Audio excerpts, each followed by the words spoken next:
پاکستان جس تاریخ میں وجود میں آیا تھا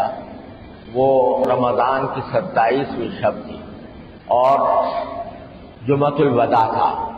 اس میں اللہ تبارک و تعالی نے اس مبارک رات میں اس ریاست کو وجود بخشا۔ یہ اللہ تبارک و تعالی کا خاص فضل و کرم تھا کہ مسلمانان ہند جو انگریز اور ہندو کی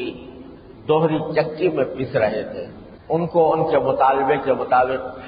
اللہ تبارک و تعالی نے یہ خطہ زمین، یہ ریاست عطا فرمائی۔ یہ اللہ جل جلالہ کی اتنی بڑی نعمت تھی اور ہے کہ جس پر اللہ تبارک و تعالی کا جتنا شکر ادا کیا جائے کم ہے۔ آج ہم اپنے ملک کے افسوسناک حالات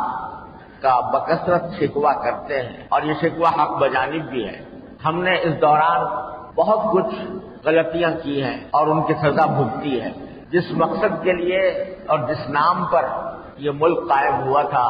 یعنی یہ نعرہ لگایا گیا تھا کہ پاکستان کا مطلب کیا، لا الہ الا اللہ، اس مقصد کی طرف ہم ابھی تک کوئی بڑی کامیابی حاصل نہیں کر سکے اور ہمیں شکوہ رہتا ہے اور وجہ طور پر رہتا ہے کہ یہاں کی حکومتوں نے اس مقصد سے بے وفائی کی ہے جس مقصد کے تحت مسلمانوں نے اتنی عظیم قربانیاں دی تھی۔ ہمیں یہ شکوہ بھی رہتا ہے اور وجہ طور پر رہتا ہے کہ یہاں بدعنوانی کا بازار گرم ہے۔ ہمیں یہ شکوہ بھی رہتا ہے اور وجہ طور پر رہتا ہے کہ یہاں عریانی اور فحاشی ہے، یہاں لوگوں کو کی جان و مال اور آبرو کی حفاظت نہیں ہے، یہاں لوگوں کے ساتھ ظلم کیا جاتا ہے، غریبوں کے ساتھ ناانصافی ہو رہی ہے۔ یہ سب باتیں اپنی جگہ درست ہیں اور ان سب باتوں کا شکوہ کرنا کوئی غیر معمولی بات نہیں، لیکن ان سب باتوں کے باوجود ہمیں یہ نہیں بھولنا چاہیے کہ پاکستان اللہ تعالیٰ کے فضل و کرم سے آج بھی ہمارے لیے ایک بہت بڑی نعمت ہے، نعمت عظمیٰ ہے، اور اللہ تبارک و تعالیٰ نے اس ملک کی بدولت ہمیں بہت کچھ دیا ہے۔ اللہ تبارک و تعالیٰ کے فضل و کرم سے اس ملک کے وسائل ایسے ہیں کہ شاذ و نادر کسی ملک کو ایسے وسائل مہیا ہوتے ہیں۔ یہاں صحرا بھی ہیں، پہاڑ بھی ہیں، دریا بھی ہیں، سبزہ زار بھی ہیں، یہاں کھیت بھی ہیں، یہاں اللہ تبارک و تعالیٰ نے بہت کچھ عطا فرمایا ہے۔ بہت سے ملکوں کے اندر کوئی یہ وسائل مہیا نہیں ہوتے جو اللہ تبارک و تعالیٰ نے ہمیں عطا فرمائے، اور اس لحاظ سے بھی اللہ تبارک و تعالیٰ کی یہ نعمت ہے کہ پورے کرۂ زمین کے اوپر یہ واحد ملک ہے جو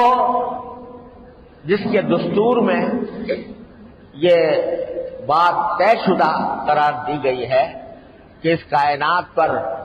حکمرانی اصل میں اللہ جل جلالہ کی ہے۔ پاکستان کا دستور اس کی قرارداد مقاصد سے شروع ہوتا ہے جس میں اس بات کا اقرار و اعتراف کھلے لفظوں کے ساتھ موجود ہے کہ کائنات پر اصل حکمرانی اللہ جل جلالہ کی ہے، اور اگر کوئی شخص حکمران بنتا ہے تو وہ اللہ تبارک و تعالیٰ کی مقرر کردہ حدود کے اندر اس حق کو استعمال کرنے کا پابند ہے۔ آج کی سیکولر جمہوریت جس کا راز ساری دنیا الاپتی ہے، اس کا بنیادی نقطہ نظر یہ ہے کہ حکمرانی عوام کی ہے، یعنی عوام گویا ان کو حکمرانی کا حق حاصل ہے اور ان کو حاکمیت کا حق حاصل ہے۔ وہ جس چیز کو اچھا کہتے ہیں وہ اچھی ہے، جس کو وہ برا کہتے ہیں وہ بری ہے، لیکن ہمارا دستور یہ کہتا ہے کہ حاکمیت اللہ کی ہے۔ یہ وہ بات ہے جو قرآن کریم میں فرمائی ان الحکم الا للہ، حاکمیت کسی کی نہیں ہے سوائے اللہ جل جلالہ۔ یہ بات دنیا کے کسی دستور میں موجود نہیں، کسی مسلمان ملک کے دستور میں یہ بات موجود نہیں ہے کہ حاکمیت اللہ کی ہے اور اسی کی مقرر کردہ حدود کے اندر حکمرانی کا حق استعمال کیا جائے گا۔ بڑے بڑے نامور اسلامی ملک موجود ہیں لیکن کہیں پر یہ بات نہیں ہے۔ تو یہ اللہ تبارک و تعالیٰ کے فضل و کرم سے جسے کہنا چاہیے کہ دستوری اعتبار سے ملک کا قبلہ درست ہے، اور یہ ایسا ہے جیسے کہ ایک کافر کلمہ پڑھ لے اور کہتے کہ اشہد ان لا الہ الا اللہ اشہد ان محمد رسول اللہ،